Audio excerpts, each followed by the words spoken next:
Hi friends!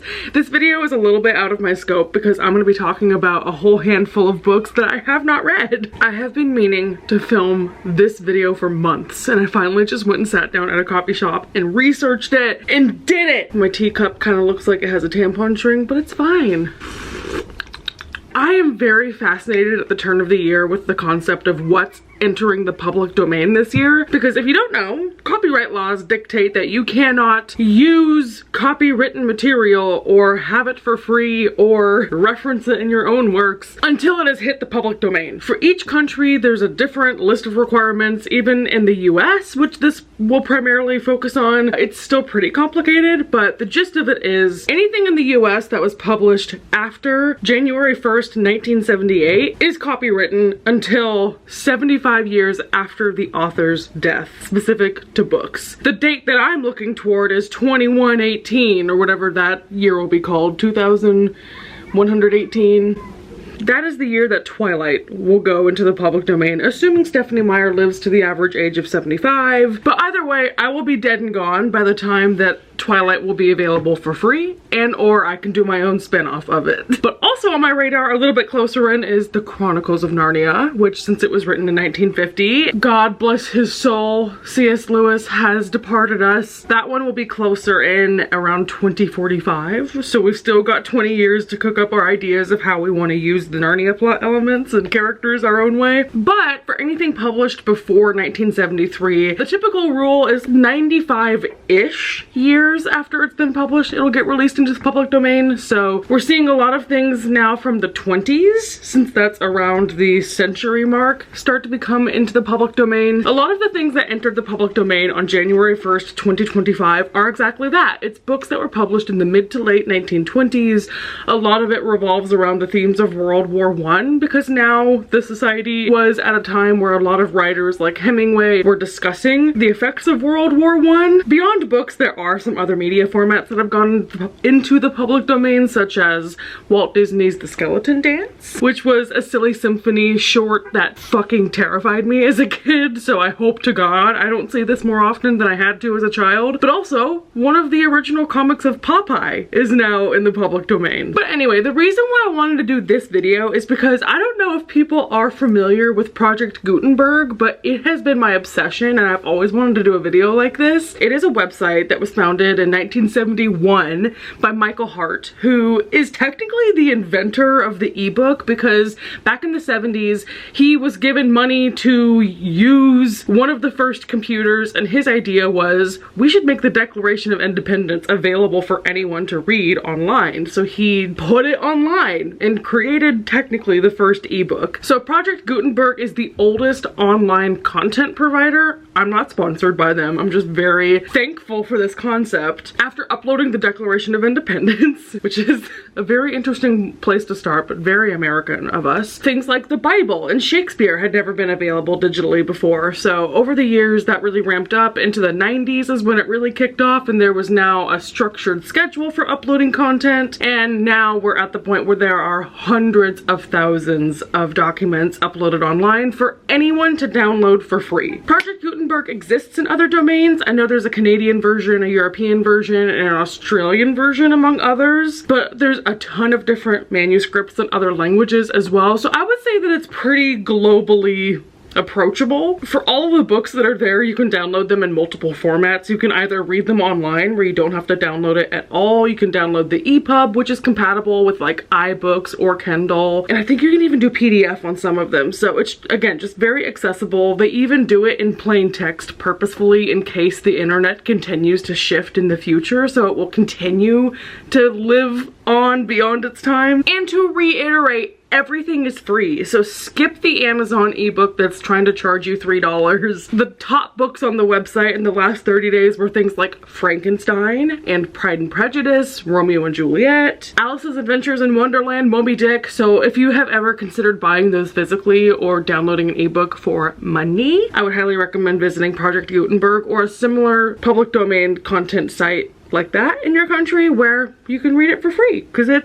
is free. So with that context of the public domain, I wanted to dive into a handful of books that are now in the public domain starting in 2025. So these have been uploaded now on Project Gutenberg among those other sites since January 1st. The first book on this list that's now available in 2025 is A Cup of Gold by John Steinbeck. Quick bio on the author. John Steinbeck is an American writer. He went to Stanford for an English degree but never ended up graduating. So afterward he was just really struggling through the Great Depression, trying to be an upcoming scrappy writer. Didn't really get any recognition for his books until 1935 when Tortilla Flat came out. And since then he's been heralded as one of the greatest American writers of all time. He really deals with like the everyday working class main character. He has won the Nobel Prize in Literature and the Pulitzer, so his books come with really high acclaim. I'm sure you've heard of Mice and Men, East of Eden, The Pearl, things like that. This was his debut novel that was a bit before he found his voice, because this is a bit of a departure from that. So this one was actually a historical fiction book that was very much based on the life of Henry Morgan, who was a Welsh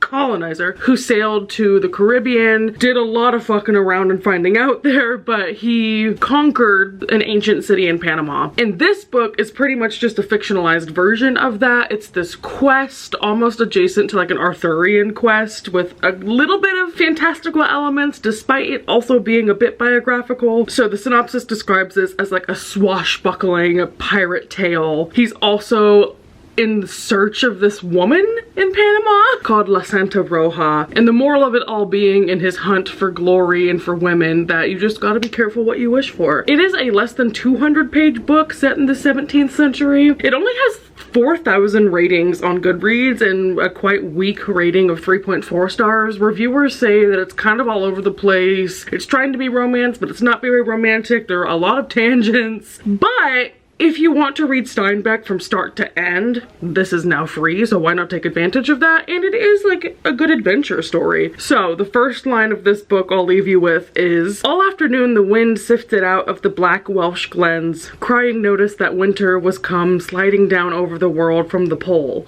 and riverward there was the faint moaning of new ice. It was a sad day, a day of great unrest, of discontent." And that is A Cup of Gold by John Steinbeck. Next on this list of books that have hit the public domain is A Farewell to Arms by Ernest Hemingway. This is a highly acclaimed book by an author I'm sure you have heard of. Hemingway is another notorious American writer. He very famously served in World War I, even though not directly on the front lines. He was an ambulance driver, but still was very close to action enough where he got injured and had to go home, and obviously that is also a major influence of his work. So he spent time in Italy during the war and Paris after the war. He has also won the Nobel Prize in Literature as well as a Pulitzer, and A Farewell to Arms is his third novel, but the first book that really took off. It is about 350 pages and semi-autobiographical about World War I, so a lot of that like disgusting trench warfare depictions. It is a realist novel that is set in 5 parts that's about a young man who goes off to the war. He has sort of a love affair with a nurse who's from England, kind of a romance, but obviously set during this really tragic time. So it also goes into how war affects your mind and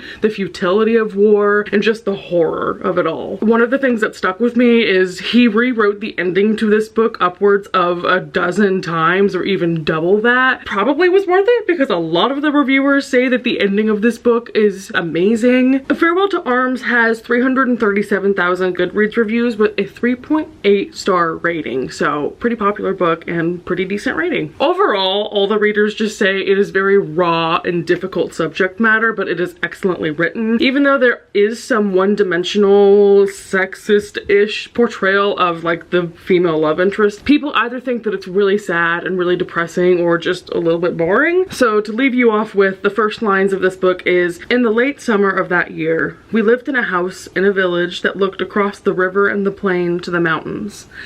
In the bed of the river, there were pebbles and boulders, dry and white in the sun, and the water was clear and swiftly moving and blue in the channels. Troops went by the house and down the road, and the dust they raised powdered the leaves of the trees." Next on this list is probably the book that I am the most excited about. This has already been downloaded to my Kindle, but A Room of One's Own by Virginia Woolf. Virginia Woolf is a very acclaimed 20th century British writer. She popularized, if not coined, the stream of consciousness writing style. She is known for having relationships with women and kind of detesting masculinity. This is actually an extended essay, kind of inspired by a speech that she gave at Cambridge, but this is all about this metaphor of women needing a room of one's own in order to write fiction. So obviously it extends beyond just women as writers and into also the financial sphere and socially, but it is a feminist essay arguing for women's rights and women deserving the same space as men. Also famously, this uses the metaphor of Shakespeare's sister, who's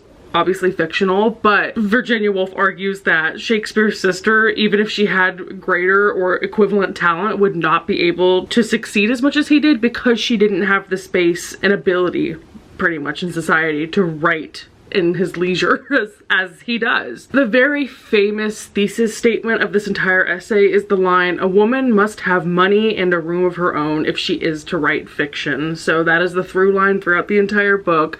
It definitely capitalizes on metaphor and it has a very witty tone.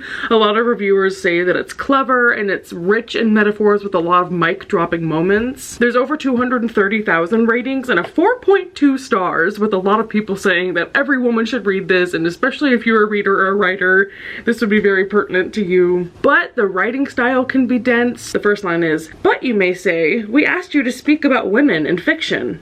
What has that got to do with a room of one's own?"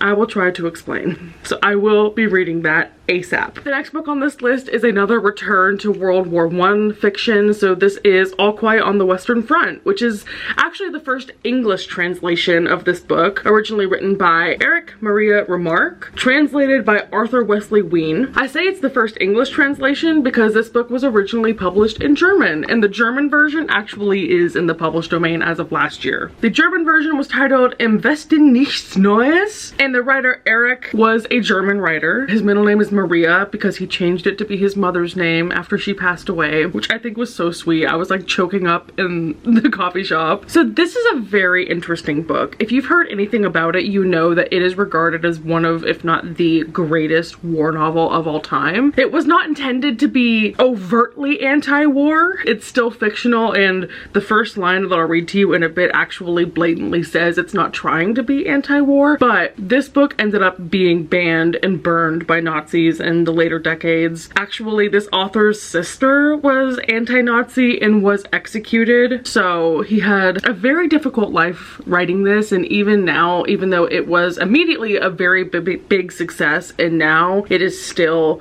so highly read and sought after and taught. This book was his third novel, and it's a 300-page subtle but not so subtle criticism of just the futility of war and the effects that it had on the young men that were going, and the blind nationalism that they had getting enlisted and all rallying together about defending your country, but just the devastating effects that that had. It also sparked a lot of adaptations, so there's been multiple movies on this as recently as the 2020s, and it's a widely read book. There are over 488,000 reviews on Goodreads with over a 4-star rating, 4.09 to be exact. Reviewers say that it is absolutely heartbreaking, which you can imagine. It's just a book about watching these young men in this tight-knit friend group get dumped into these trenches, and I can just imagine how graphic and senseless it is. But it's a very character-driven book. To continue with my German vocabulary, it's an example of like a Bildungsroman, which is character-driven story rather than one that's plot-focused. And like I teased earlier, the first line of this says, "This book is to be neither an accusation nor a confession, and least of all an adventure, for death is not an adventure to those who stand face to face with it. I will try simply to tell of a generation of men who, even though they may have escaped its shells, were destroyed by the war." And damn, I have chills. The next book is another one by a British author, and it is actually The Seven Dials Mystery by Agatha Christie. So a familiar name, I'm sure, to a lot of you. Agatha Christie is the top-selling fiction writer of all time. She is a crime and mystery writer, detective, if you will. So The Seven Dials Mystery is actually a sequel to her previous book that's also in the public domain. That one was called The Secret of Chimneys, so it follows like the same cast of characters. She has at this point some recurring characters that happen in her books, and this one's all about these house guests that are all staying together. They want to prank one of the men there and set a lot of alarm clocks to wake him up, but then one of them doesn't go off, and there's a very sinister twist, and it's like a whodunit mystery, murder mystery. This one has over 30,000 ratings. I'm sure there are many people who have just read Agatha Christie's backlog start to finish, so here's one more to add to your collection if you're into that. It has an average 3.8 star rating on Goodreads, which is pretty decent. Reviewers say the cast of characters is really fun, so like I said, you're starting to see some recurring characters. The ending was good also, I've heard, but in the end, just not that memorable. Also, it's a sequel, so you'll have to read the first one. But hey, if you're into Agatha Christie, all the more for you to download. The first line of this book is, "That amiable youth, Jimmy Thesiger, came racing down the big staircase at the Chimneys 2 steps at a time. So precipitate was his descent," sorry, I had to make sure I pronounced precipitate right, "that he collided with Treadwell, the stately butler, just as the latter was crossing the hall bearing a fresh supply of hot coffee. Owing to the marvelous presence of mind and masterly agility of Treadwell, no casualty occurred." That is the most British writing ever. Okay, moving right along. The Sound and the Fury has entered the public domain. If you know anything about this book's reputation, I'm sitting here like taking a deep breath before I delve into this. Before we get there, Faulkner, for reference, is another American writer. He is prolific. I keep saying prolific and notorious, but all these authors are very famous. He's well known for being a Southern boy. He's from Mississippi. A lot of his books are set in Mississippi. He crafted like a multiverse of this fictional county in Mississippi that a lot of his books are set in. Take a shot every time I say Mississippi. And he was a teenager during World War I, but never saw any action there. He began his writing career in poetry, but then quickly started writing fiction afterward. He is another winner of the Nobel Prize in Literature and a Pulitzer. That's like the triple crown of writers, I feel like. Is there a third one we can add to the repertoire? But The Sound and the Fury follows the Compton family, and it's like a saga that occurs over 30 years. And the plot is secondary to the format of this book and the themes. I'll get to the interesting structure in a bit, but really it's just this family's fall from grace from being aristocrats into being impoverished. It is like a fucked tale of all this misery that has gone on with them. It's set from the perspectives of different characters, and when I tell you it is stream of consciousness, it is like you kind of have to read the characters' minds. You have to be very attentive. And this book flopped in the beginning. It wasn't until he started publishing more books that were post-World War I, also set in like that Mississippi, you know, environment he created, that this one also rose to acclaim. It has over 190,000 ratings. The average rating is also 3.8. The reason why I've been kind of like giggling and struggling through this one is because the reputation of this book is that it is a very difficult read. You start out from the perspective of one of the main characters in this family who has some kind of disability. So cognitively, the writing style is very stunted, and there's a lot of flashbacks in italics where you just have to connect the pieces together. Reviewers say that if you have a list of characters by your side, maybe some spark notes, and you stay very attentive, it's worth the read. It's also devastating. It is a labor of love to get to that. So personally, I'm a bit afraid of trying this one, and even hearing that and then going to the online version and starting to skim through it, I was like, oh, I see what you mean. So yeah, between unreliable narrators and the writing style and the structure of it flipping back and forth in time and putting all these asides and the stream of consciousness of it, I applaud you if you've read this book, but maybe prove me wrong. Is it actually a really, really good read? But I'll give you a sneak peek of that because I do have the first couple lines written in my document. Here they go. "Through the fence, between the crawling flower spaces, I could see them hitting.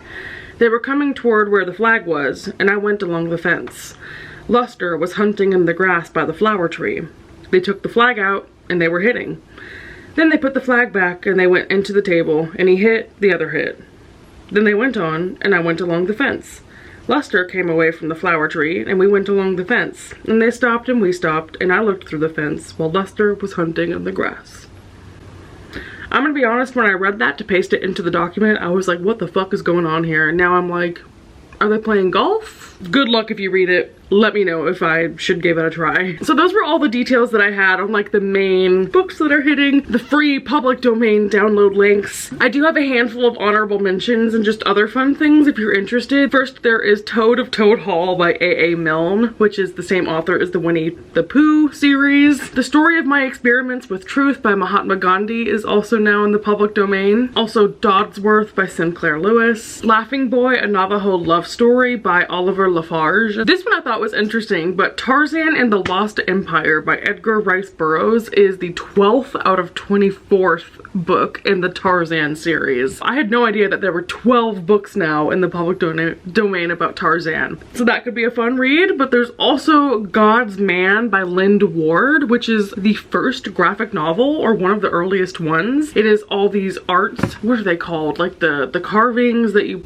print and press. That sounds like a very interesting read. I'd be interested in picking that up. This next one's kind of funny, but it's Is Sex Necessary by E.B. White and James Thurber, which is a spoof on like Freudian theory. So it's a series of essays about that. And yeah, if you recognize the name E.B. White, it is the E.B. White that you're thinking of. And then we have one of Edith Wharton's final books, which is called Hudson River Bracketed, and a lot of people consider it one of her most underrated novels. And finally, to end this list, also one of the final books from this author, The Maricotte Deep, or Maricotte Deep, by Arthur Conan Doyle, who is the very famous author of the Sherlock Holmes series. This one sounds very interesting. It's about like a voyage underwater to Atlantis, and it's like fantastical and mysterious. I definitely want to check that one out too. If any of those strike your fancy, definitely give Project Gutenberg a visit. I'll link some resources down below. Again, I have zero sponsorship from them. They're all nonprofits that do this kind of thing with volunteers that just upload these manuscripts. I just wanted to spread awareness. If you're someone who is very finance restrained or you want to read more books or branch out, hopefully this gave you some inspiration to try something new. Maybe I've added a book to your TBR. Maybe this might have just been an audiobook while you clean your house. But either way, I appreciate you for sticking around. Let me know if you're interested in picking up any of these, and I will talk to you in my next video. Toodles. Bye.